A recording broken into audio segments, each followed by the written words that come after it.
And we're live. Good evening, everybody. Nice to see you. And good evening once again to the motley crew that's turning week after week. We can't get rid of you yet. Yeah, I've not. I think Glenn's just been possessed by something. I'm not quite sure. I think he might need exercising a little bit. Anyway.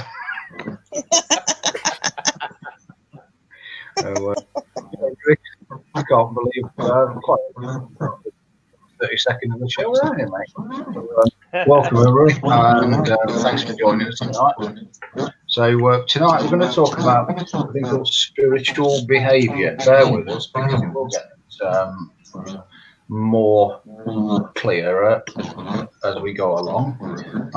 But basically, if anybody watching has had any personal experiences as regards investigations or people how they conduct themselves during investigations, if you'd like to share that with us, message us. We can get you live comments, and then we'll tell you about it, and we'll give our opinions as well.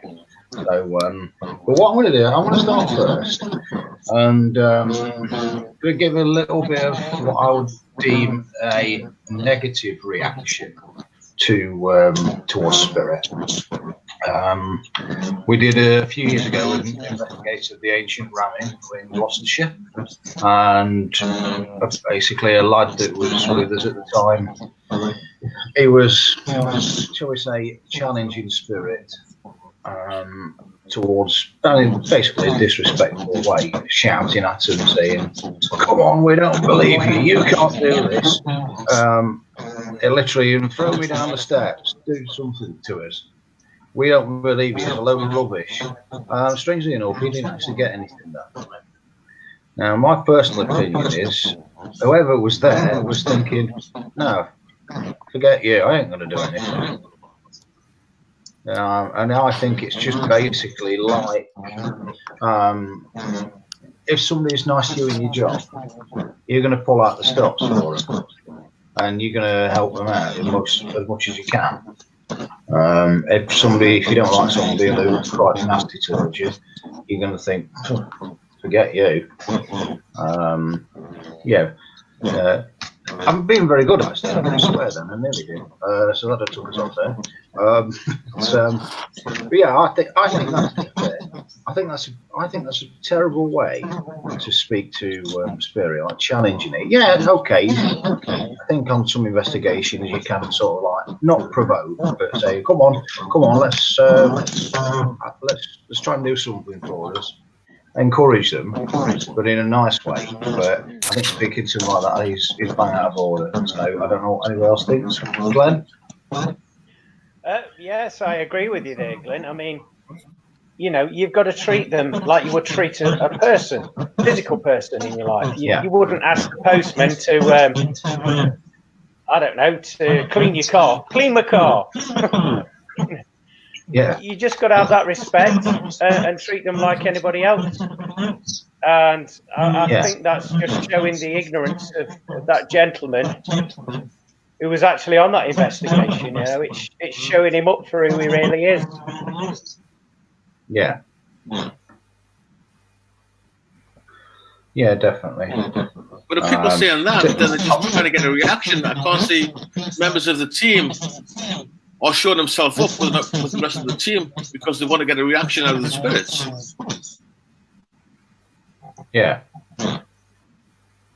The thing, there's ways and means of doing it. Of course there is. Yeah. But to swear, to show yourselves now, you can't. Yeah, people do say it, but they shouldn't. Yeah. Yeah. That also, the same person was also somebody when we investigated a place very near where you are, Graeme. All right. An investigation there. It's what I don't know. We also did Northeast Aircraft Museum. Oh, Sunderland. In Sunderland. Nelson. Yeah. Aviation Museum. Yeah. This is the same person that also said, "Spirits, can you lift the plane for us, please?" So I didn't think we were communicating with Yoda from Star Wars. Right. Yeah, he was like, use the Force. You know what I mean? I mean, it's, believe you me, if I saw a plane levitating, I'd be out Get out of there. Yeah, no, definitely. Carl, what's your thoughts, mate? No, in complete agreement. It can go one of two ways, can't it, really, if someone's being rude to spirit like that. Either spirit, I mean, for me personally, if it was me, spirit, if someone's being rude, I'm either going to say politely, stop it, I'm not going to do anything, or I'm going to show you something really, because you'll wind me up now, and I'm sure I might do something to hurt you. So it's either going to go one of two ways. Me personally, I'm going to say, stuff you, I'm not going to do anything. You know, but like you say, there is ways and means of doing it. You know, it's been said earlier in this show that they want a living person at one point, so you'd want to be treated with that same respect. So therefore, they would be. Yeah, they've got to be stubborn about it and not do anything. Yeah, that's it. But no, it does go back to the fact that you treat other people how you'd want to be treated. Yeah, definitely. Christine? I completely concur with what everyone said, really. Absolutely. As Glenn said, the spirit that's passed was a person, and even as a spirit, after they've passed, they deserve the same amount of respect they would in life. And obviously you wouldn't expect someone to sort of help you out if you spoke to them in a rude way, in a rude manner. So why on earth would you expect that a spirit's going to sort of help you out and, you know, do what you expect them to do when you're being so awfully rude to them, you know? Yeah. Like Will said, you just think absolutely not, you know. So even if they were going to actually sort of play ball, so to speak, they wouldn't, would they? They just think, you know what? No, definitely. But just to clarify the situation, the plane didn't actually lift. No. So no, I can. No. I can confirm that for you. That'd be amazing evidence, wouldn't it? Oh, God. Yeah, it would be, wouldn't it? Yeah. Could you imagine the amount of energy they'd need for that? Oh yeah, definitely. Yeah, definitely. So, right, what I'm going to do is go around probably clockwise. And just like ask you, I think other people got like a scenario. So I'm going to start with Glenn and then just work his way around. Do you want to come up with your little? Glenn? Okay, well, it's pretty similar to what you mentioned, to be fair. But this was at a different location. This was at Newsham Park Hospital. And it was quite a big event at the time. So there was a lot of people there. And so we all was divided up into groups and into different sectors. Because it's a big building, it allowed us to do that. And at the time, me and one of my friends got placed with an investigation team from, I think it was Nottingham, somewhere like that. And there was a lady in that group, bless her, who thought she was a vet fielding. And she had a spirit box. And this spirit box was, I don't know, it was like turned up to its max. So that was feeding back. It was very annoying for everyone listening to it. And then over the top of that spirit box noise, she was goading spirits, you know, come on, do this, do that. Oh, you're rubbish, you are. You can't do this. You know, really, you wouldn't even talk to your dog the way that she was speaking to spirit. And there was no please, no thank you, no acknowledgement from her. It was all her way or the highway. And obviously with all this noise that she was creating, not only verbally herself, but with the spirit box, it completely changed the atmosphere and the mood of that part of the location to such a point where, as a sensitive medium myself, you couldn't be in that presence anymore because it was so negative and it was bringing the energy down. So in the end, me and my friend went off on our own into a different location because you just couldn't work like that. It wasn't the way that we would work. No. So we just removed ourselves from the situation because they wasn't going to change their way of working. No. So yeah, that's my sort of experience with it. Yeah. Actually, Glenn, if I remember rightly as well, you went like Living Daylight side because I didn't know you were down in the basement area.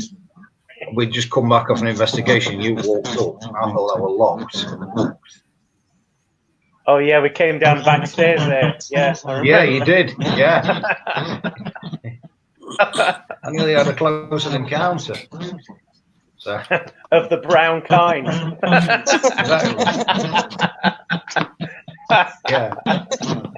Yeah. That's fascinating, Graeme. Have you got any thoughts on that? Yeah, I mean, you shouldn't really speak to spirit like that, because like I did before. Like you two went elsewhere on the location to investigate, but you've got on the other hand that you say that she might be embarrassing herself with the other team members. It's, I will explain it. Like you two, you know what you're doing, and like all of us, we know what we're doing, and we wouldn't speak to spirit like that. And people that have seen the other programs think that's what happens, and that's what they're doing. Yeah. And they're not really embarrassing themselves. But when I started going to spiritualist churches, the first time I went, I was about 18, 19, and I was with a couple of friends. The other two were just sat there laughing through the whole service, which was no way to go on. No. And the speaker told them not to come back, which is fair enough. And again, back in the 30s, 40s, 50s, people used to say, "Oh, you got the spookies again tonight." But back then, that's what they were called. They were called the spookies. And now you just say, "Oh, why are you going there for?" But that's our belief, and that's what we believe in. Yeah. Yeah, I mean, there's still people today, Graeme, still think it's behind the doors of spiritist churches. You sit there in dark, holding candles and broomsticks. Yeah. Well, I think there's still people think that. I mean, when I was doing the development class, yes, we did sit in a dark room with candles around us. Yeah. And then play like what Christina sent us the other day, and just meditate and drift off and see what you picked up. Yeah. Carl? I think the problem comes from, like Graeme said, some TV shows. To be honest, years ago when I did my very first investigation, I was kind of like right then, to be honest, because in certain TV shows, I thought that was what was expected, and I was very, very naive about the situation. And we know from these TV programs, it's not 24 hours in one location, it's over 3 days minimum, and then all condensed down to about 42 minutes footage, because you've got 18 minutes of adverts to add in. So you've got all of this 3 days footage knocked out. So naturally, when people do see these TV programs, to see the way people are calling out, that is what's expected, because they then see through the editing process the reactions and the responses. So as a result, I think that is acceptable to do that. Personally, I find it absolutely disgusting and disrespectful. But I'm talking from my experience as well, because like I said, I started off like that because I thought that was the way forward. So I think really TV shows as well do play a lot to blame in these situations, because they're providing the entertainment, but they're not showing sometimes how it should be done truly and respectfully. Yeah. Great. Thank you. Christina, any comments on that? Yes, I was just thinking really with what Glenn was saying. Clearly, the lady medium, she was more focused on ego and how she could come across, as opposed to the empathy for the spirits, that were there. So clearly, she was doing it out of completely the wrong, wanting just to get the ego boost using the voice box and everything else, as opposed to being there for the actual reason of helping. Clearly on her agenda, it wasn't the same as yourself, Glenn, so I agree with you completely. I wouldn't be able to work under those circumstances either. It would be stifling, wouldn't it, to try and get anything through? Yeah. Very much so, yeah. So you absolutely did the right thing going off on your own. And scaring Glynn in the process. Two for the price of one. I do. I know exactly who that was anyway. I do know exactly who that was because I'm still friends with him on Facebook. I've not seen her since then, but I do know who it was. Okay. But yeah, so thanks for that. Graeme, are you going to tell your story, mate? Sorry? Did you want to come up with a scenario or anything? Or not really. I haven't. Not really. Okay. Right. Okay, mate. Carl, have you got anything? Following on really from Glenn's comments about rudeness to spirit, the most extreme one I've heard is people swearing to spirit.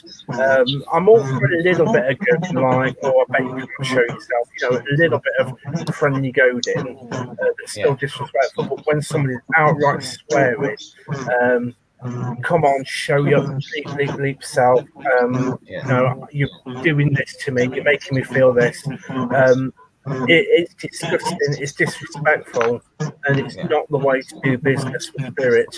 And to be honest, anybody that does that, I personally find respectful. Because it's just not the way to do it. And I've been on a couple of investigations where somebody has been like that, and it really makes my boil. And I go out of the room because it just makes me so much that somebody who's got a privilege of not only visiting an ancient building or getting the chance to communicate with spirit, and that is very, very rare and privileged position, to throw it away for rudeness and swearing.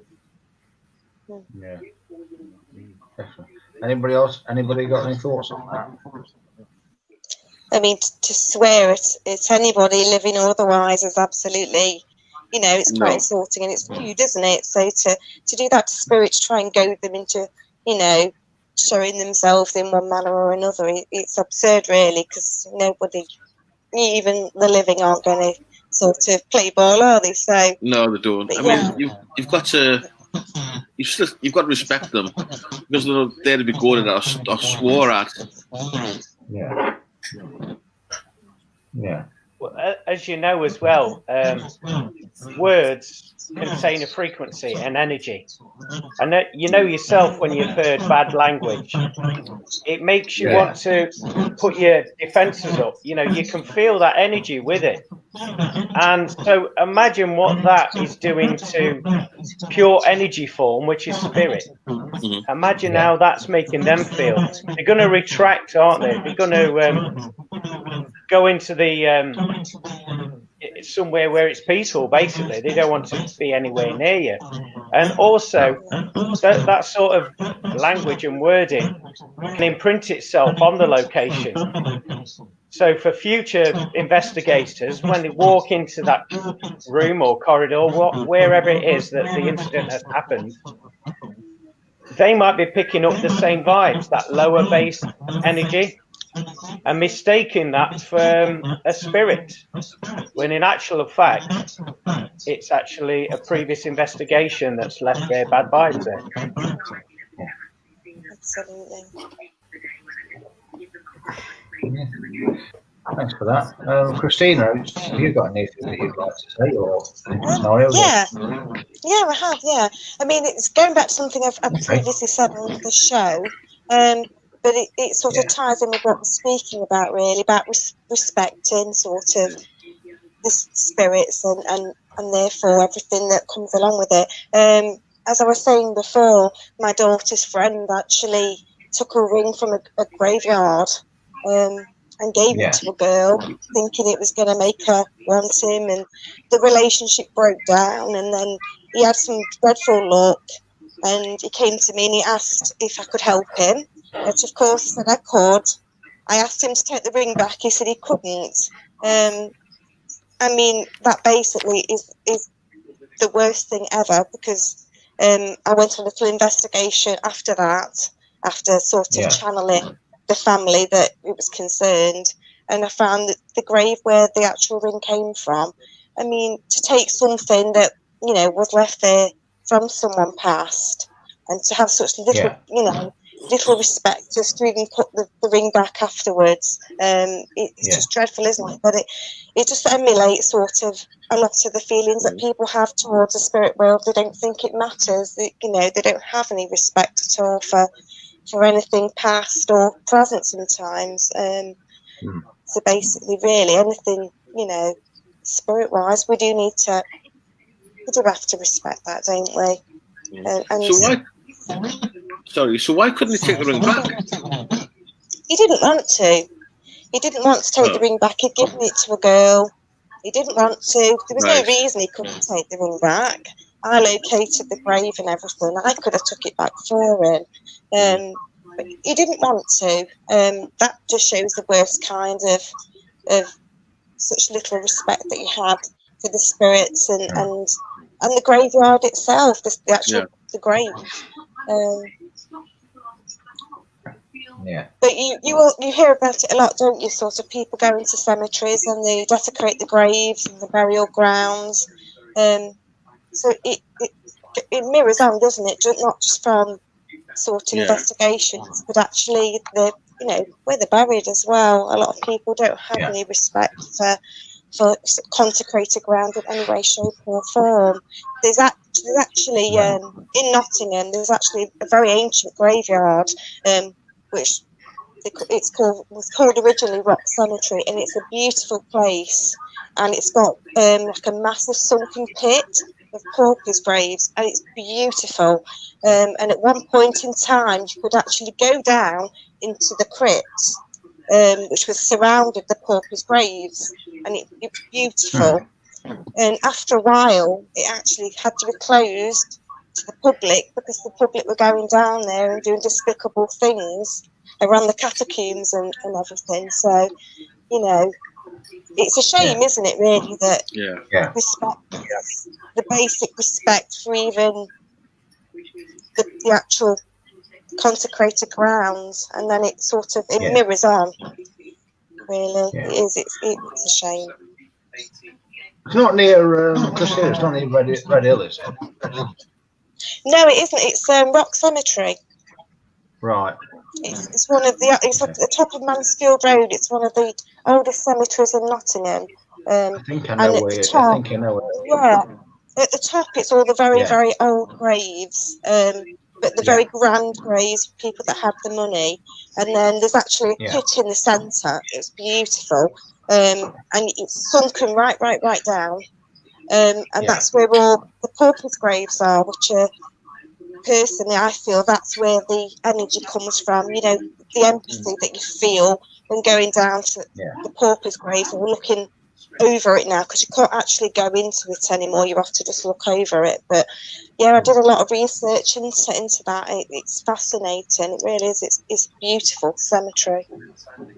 Yeah, that's. I mean, unfortunately, I know exactly what you're saying, because Glynn knows and Carl knows. For years, I used to work in the funeral business before I changed my job. And yeah. But unfortunately, I've seen the side where graves have been vandalised, and I do believe and stuff like that. I know a lot of things operate cemeteries and stuff like that, but I think genuinely, even and that ties into spiritual behaviour. It does. Even people's final resting place. Some people won't let it be, and I think that is despicable. I'm not going to say what I've seen or what's happened because that's unprofessional. But I know what you mean. I think it's terrible how people deal with that. It is. Especially when you get warring families as well.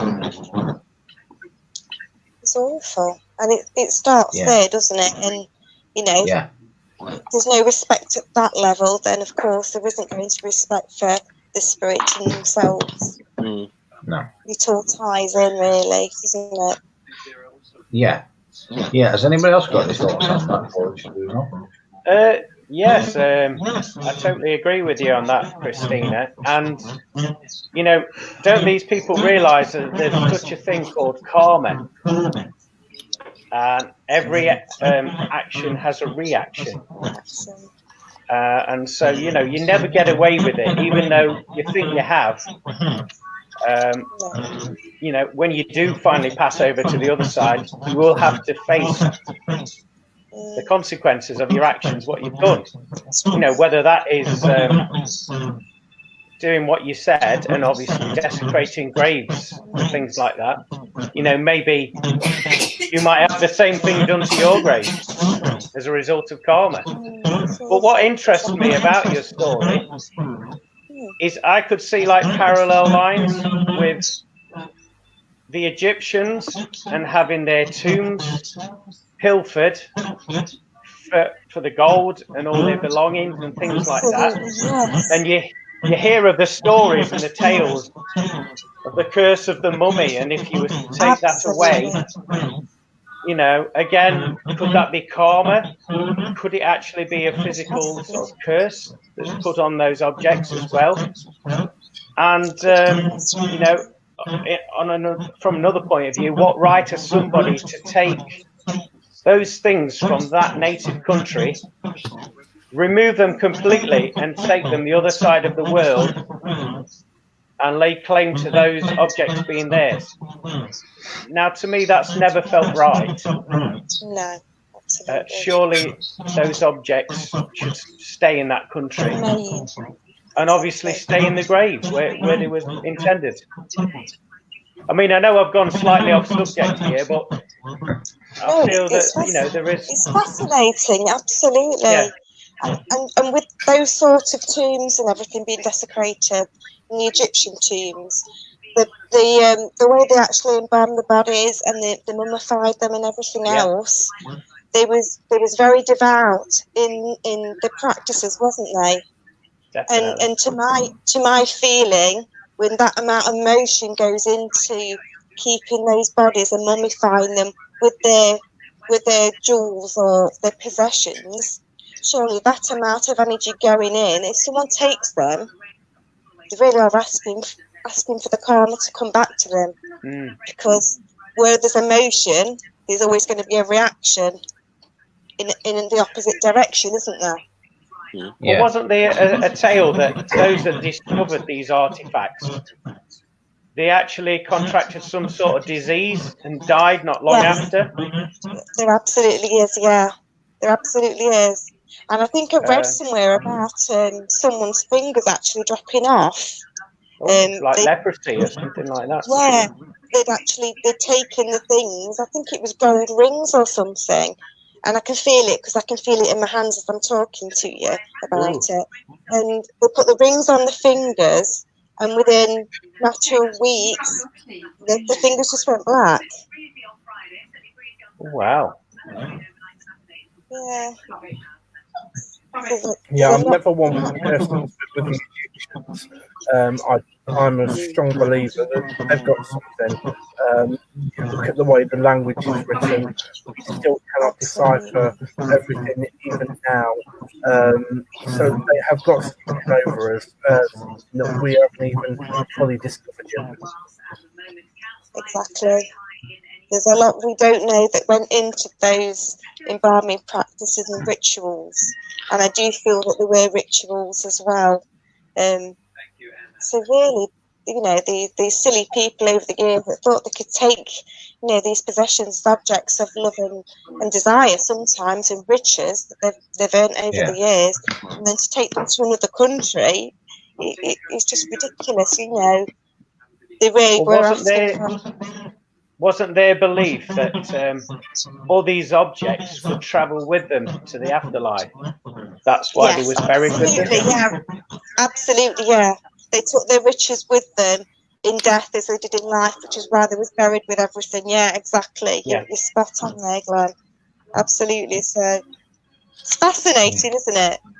It is, yeah. Well, I had the good fortune many years ago to actually visit Egypt and see some of these tombs. Even though I went there, I did feel it was all touristy, obviously. Of course. But I did feel that sadness there with someone that's sort of like making money from their misfortune, if you know what I mean. It's wrong, isn't it? It's wrong. That didn't sit right with me at all. No, it's wrong. Absolutely wrong. Yeah. That's fascinating. But unfortunately, it is, isn't it? I mean, they say that the tombs something got on the tombs. What if it's like the chemicals they used or some way of on the bodies that made the fingers drop off? Say they're cursed, but because of the way they've processed things, it could have been an ancient disease laying dormant in that sealed tomb. Yeah. And it becomes airborne as soon as it's released. Yeah, there's, you know, you could look at all angles with that. It could be karma, could be that, could be chemicals. So many angles. Yeah. And the truth of it is, none of us will ever truly know what caused any of that. You know, but that's partly why it's so fascinating as well, isn't it? Because everybody can have their own view, from whether it be a science point of view or a spiritual point of view. You know, everyone, it's something that everyone could, you know, really enjoy researching into in whatever way, because at every different angle there's a possibility, isn't there? Mm-hmm. Yeah.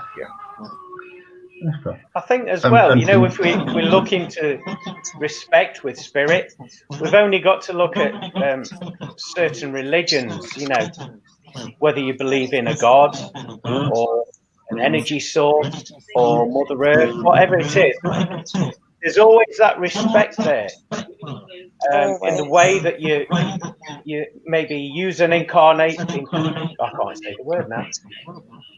Incantation, is that the word? Yeah. If you're using that, there's always that respect there. And, you know, so it just shows you that it does work, because it's tried, it's tested, and it's been used throughout the world in various cultures. Yeah. I mean, in whatever culture, like you say, in whatever religion, the faith, and makes it real, the fact that the people believe in it. When you believe in something so, you know, wholeheartedly, you make it real. So I think a lot of the time, whatever sort of a person's past and whatever religion or whatever belief they have, as long as it's believed with a whole heart and, you know, fully, it's going to be real, because it's our belief that makes things active, isn't it? Yeah. Great. I think on a sort of similar note to that, just a little bit of a lighter note, I know you said about the ancient Egyptians and the curse. Graeme will not know it, but everybody else will know about the cursed galleon at the trip. Oh, right, yeah. Oh, absolutely. Yeah. You can't touch it, I'm not sure if you're fully aware of that story, but I've never heard it. Right, there's a galleon in the Church of Jerusalem pub just under Nottingham Castle, and the story goes that 3 or 4 people tried to clean the galleon, like a model galleon, and the last 4 people that have actually touched it and cleaned it have died within 2 days in mysterious circumstances. So it's now actually gathering dust in a cage, in a box now in the pub. Nobody's actually cleaned it for goodness knows how many years. Talking on that level, my daughter actually knows someone that works for a cleaning company who actually got sent into the trip, and they were specifically told not to clean it, to leave it alone. And then one person was sort of, I'm just going to dust it a little bit. And literally the whole team was like, no, you don't do that. You've got leave it be, let it dust, don't touch it. Yeah. Absolutely. Yeah, because it's a selling point. Please, some for Dad. Yeah. Please. Yeah, okay, I'll leave for something for Dad. Don't worry about it. I'm all right. I'm good. I've had my tea. Thanks. Yeah. Okay. You've been told. I'm always told. Right. That's it. Yeah. So don't bother going dusting that galleon. Don't dust that galleon. No. Yeah. Because I think if somebody did dust it, then the trip to Jerusalem would lose a lot of business. It's part of their selling. Yeah. Oh, you can tell the Americans anything. Don't worry about it. So where is this place in Nottingham? Sorry? Where is this place in Nottingham? It's directly under Nottingham Castle. All right. Beautiful pub. I think is it 1140 or 1150 it's supposed to be dated back to. Oh, I'm not sure. Is it 11? It's certainly the 1100. Yeah. It's just a tunnel from the cave, isn't it? It's beautiful. Yeah. Gorgeous. And, yeah, apparently the pub used to serve the castle when, at some point. Right. Used to get the barrels down there.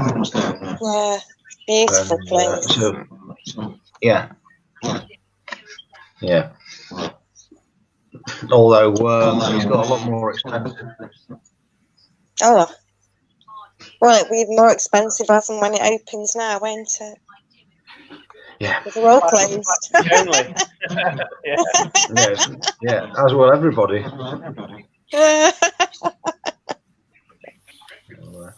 But, anybody else got anything they want to throw out there? Well, I think I could tie on to something that you mentioned there. Obviously, it was a folk tale that there was a curse on the ship. Now, was it a curse, or was it just implanting a seed into someone's imagination and they're manifesting those bad things for themselves because it was via their belief system? Yeah. Whereas if you didn't believe any of that and you ignored all of that hearsay, would you be all right? Probably. In cleaning the ship, if you didn't know anything about it, it just looked like an old ship to you. You hadn't heard the folk tales. You hadn't had these belief patterns put on you. Would you be all right? I believe so in a way, actually. It's like it's all the superstitions, isn't it? We've all got little superstitions that we believe in, and I actually have always believed that it's only when you know about them and you believe in them, you can manifest that, and that's when you start to pay attention to them. I know people that can't walk on cracks on pavements because it's bad luck, and I just walk on them. I do believe that you manifest your belief within yourself, and if you believe in something so wholeheartedly, you make it real. Definitely. I'll tell you what then, Christine, if they don't like walking on cracked pavements like because there's bad luck, don't come to Ashfield, whatever you do. I've seen them jump over. I'm like, what are you doing? Yeah. Let's walk on it. They're getting Olympic Games around here. Oh, it's terrible, isn't it? Something in Ashfield. Yeah. It's like the whole Friday the 13th thing, isn't it? It's always been a good day for me. I've never ever been worried about Friday the 13th. I think it's a lovely day. In fact, one of my daughters was born on Friday the 13th, and she's delightful. But some people, Friday the 13th, they won't leave the house, will they? They won't do anything risky. You know, they stay in. Like some of them stay in bed all day, don't they? Whereas I've always found it. My granddad passed away on Friday the 13th, many years ago. Did he? Yeah, so, but I just think that was a coincidence. I don't think it's good luck or bad thing. Obviously, it's time to go. Yeah. To be fair, he probably laughs about that. Oh, yeah, I dare say you will. Yeah. I'll give you something to think about on this day. Yeah. I was going to say, for anybody else watching this, you're going to research this. So if you four want to research about you, Glenn, just tying into something that you said, we've been talking about curses and things like that. And I know you said about whether you believe in it or not, Glenn.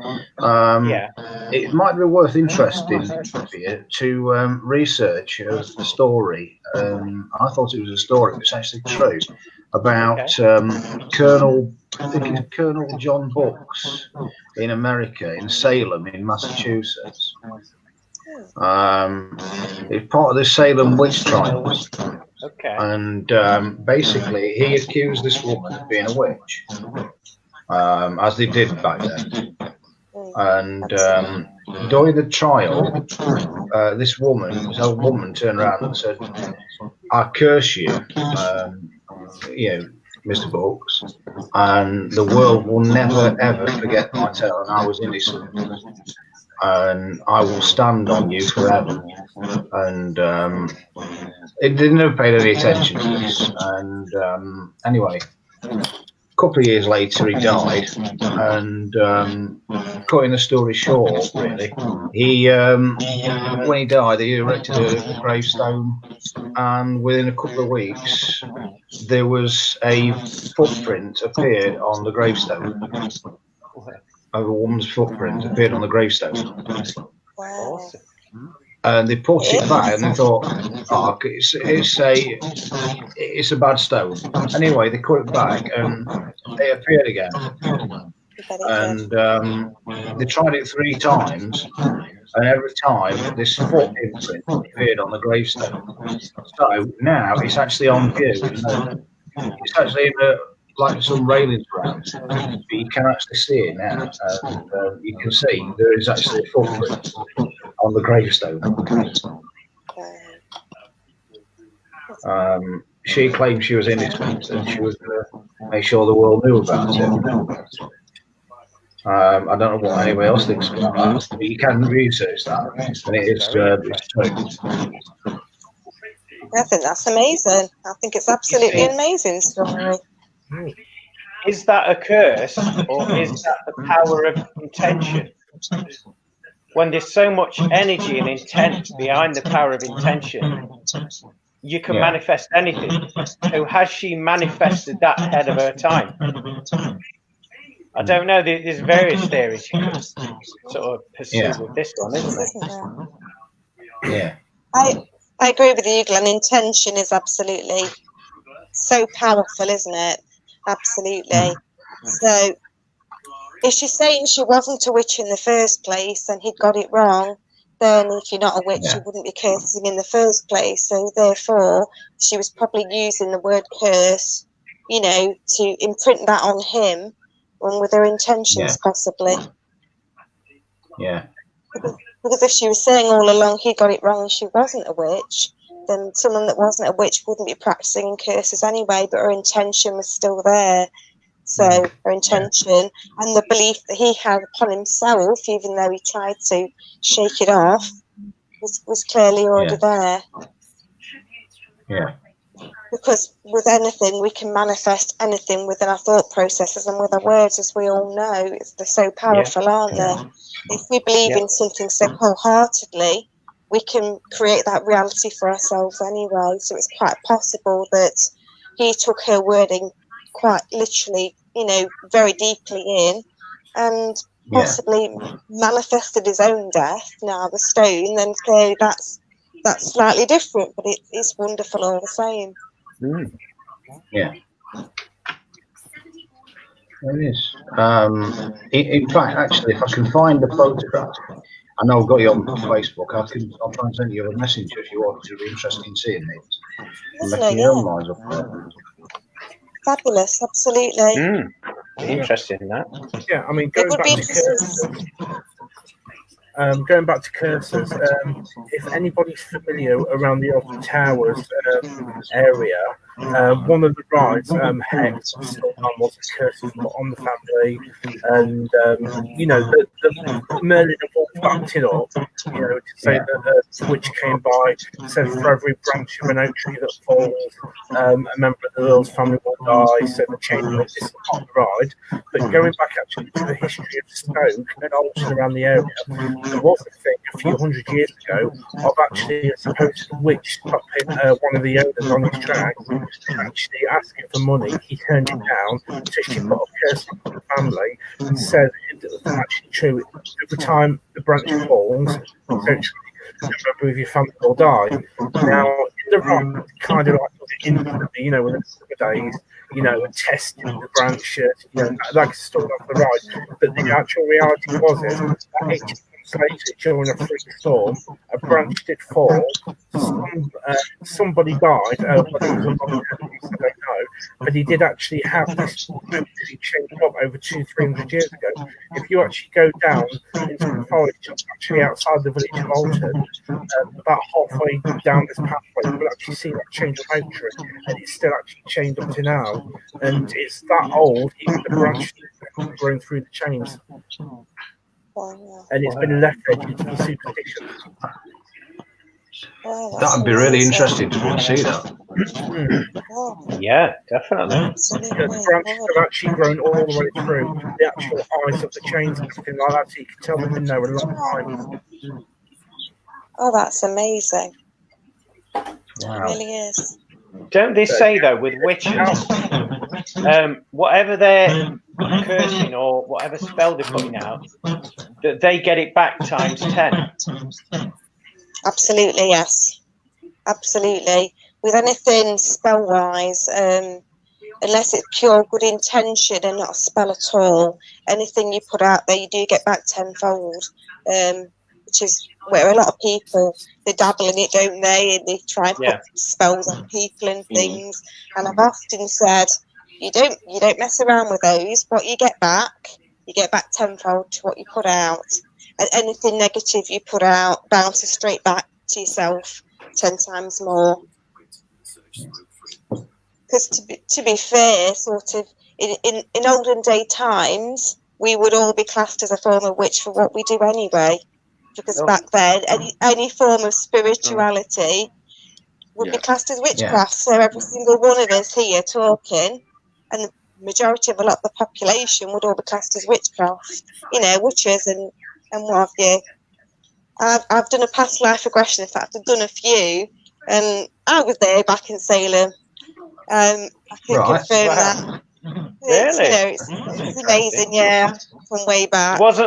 It wasn't the lady with a foot, was you, on the grave? You know what? What size shoe was it, Glynn? Do you know?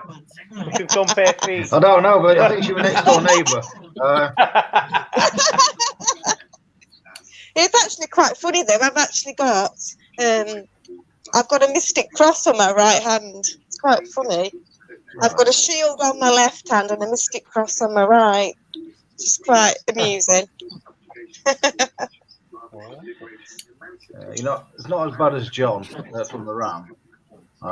You never went down there, did you, Glenn? No.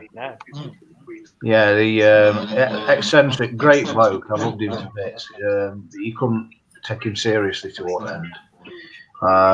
He used to talk about trains a lot, but he used to, when you went down there, he'd got what I can say, he got like a Nazi jacket and a Bible outside of him. So yeah, covering he his was thinking, what do you want? Yeah, he was like spreading his options, see which ones he wanted to go, covering all bases really. Just a little bit. We weren't scaring one way, trying to scare in another. Yeah, exactly. Do you think like the shield and the cross on your hands, was that part of your past life when you did your past life regression? No, I've just got them. I think it's just a coincidence, if I'm honest. I do believe and I do know that my spirituality comes from way back. And possibly it's just a coincidence that they happen to be on my hand now. Right. I have researched into it, and you know, I've got the cross on my right hand and I've got the shield on my left hand. And when I researched into it, it's protection, because past warriors, held the sword in the right hand and the shield in the left. Right. So I feel like it's protection marking. I mean, but I've always been well protected. I know that. I've got a very peculiar story from birth. You know, I'm clearly meant to be here. So I've never really worried about sort of.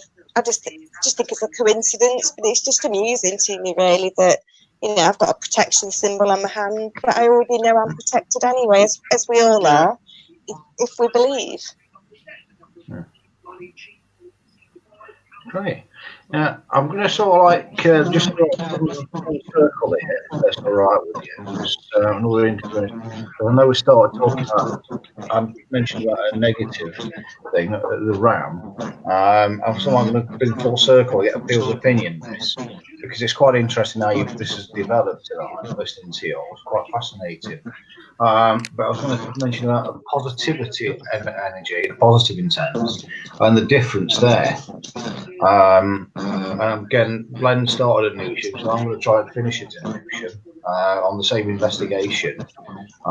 After I'd calmed down and he'd not given me a heart attack, we decided to join forces, if you like, and go to the old people's area of Newsham Park. Now, I think we got the balance of energy quite right, because we've got respectful people. We're asking out respectfully to spirit, and my word, did they answer us?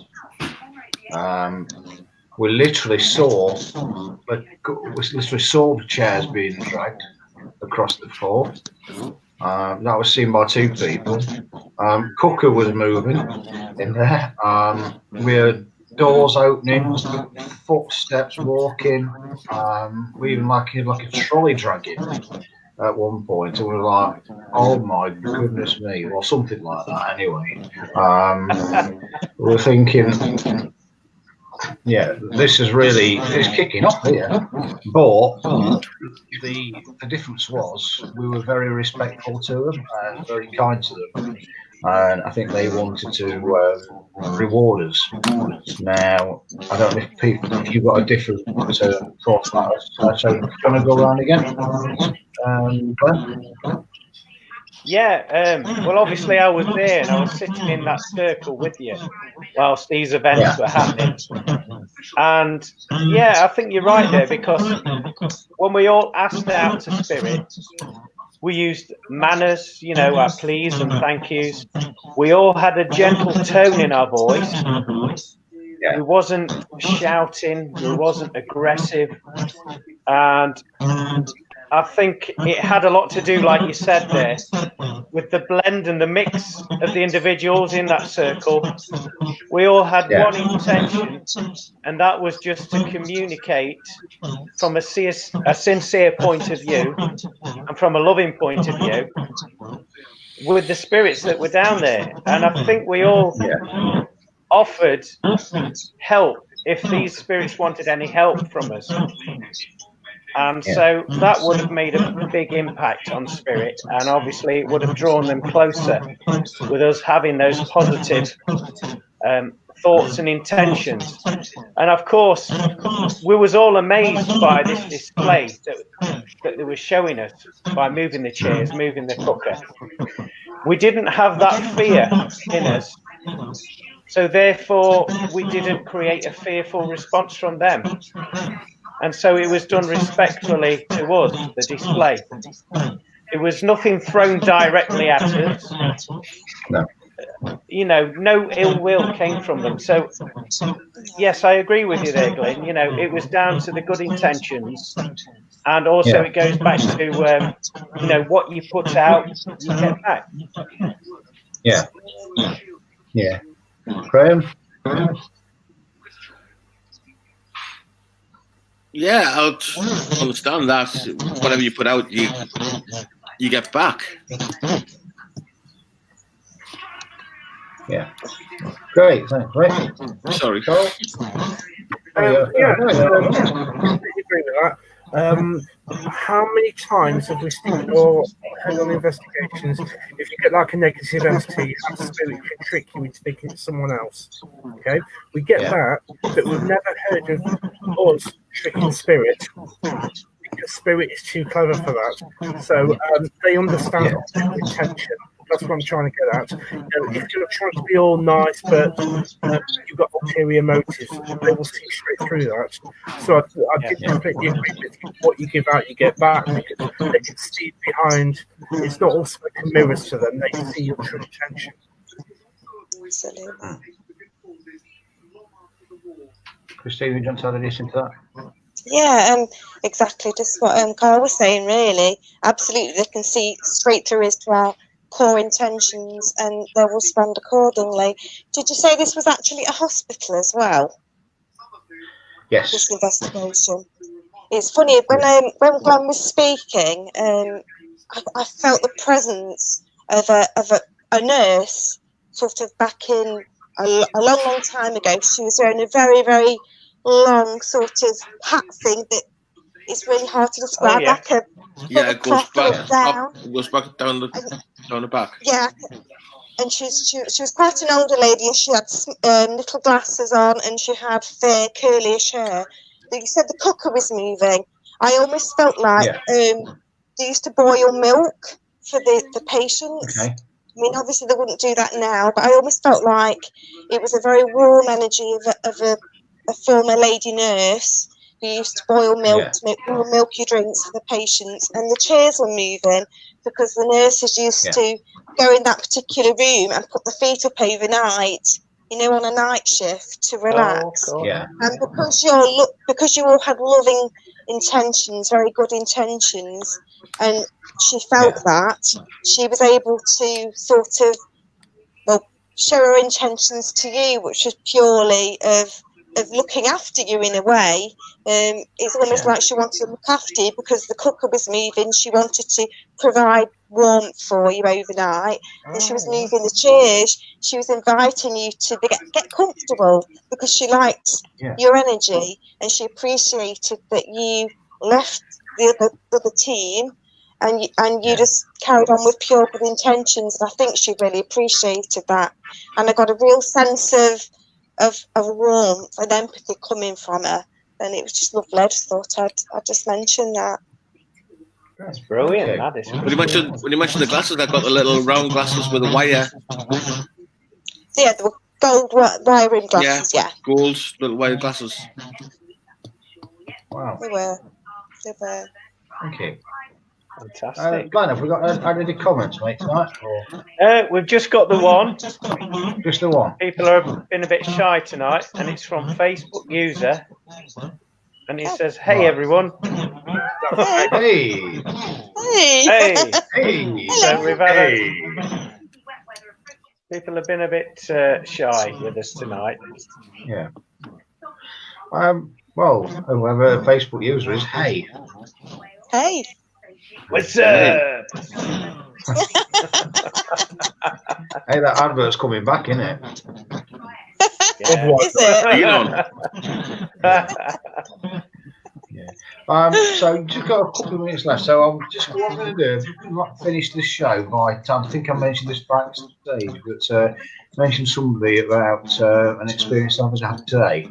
So if you doubt whether your loved ones are actually around you or not, basically it's my sister, significant birthday for my sister tomorrow, and I just went into town today and got a little picture with like a saying on it, which I really love the verse, and I've got it back.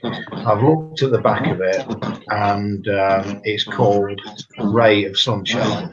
Now, it's a significant birthday for me, sister, and Ray is my dad's name.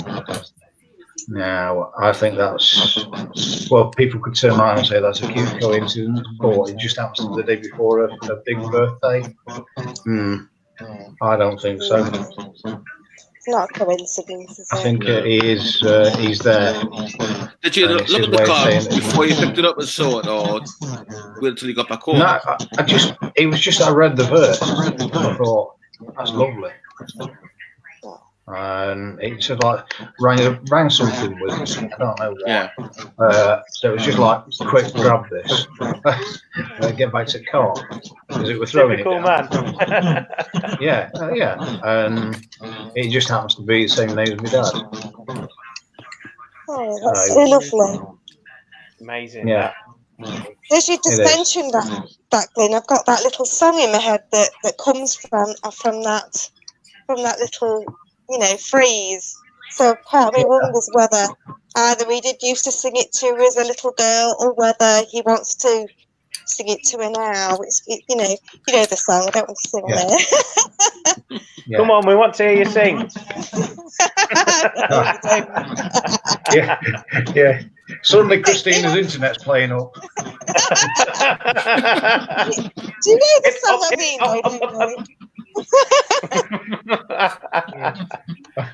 They sort of channeling Norman Collier. I was. Justin. Yeah. But you know the song I mean, don't you? Yeah. You are my soul. That one. Yes.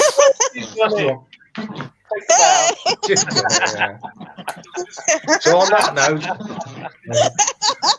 that note, I think we better just call it a day. Call it a wrap and say thanks for everybody again for calling in. Thanks for Christina for singing us out with a nice song there.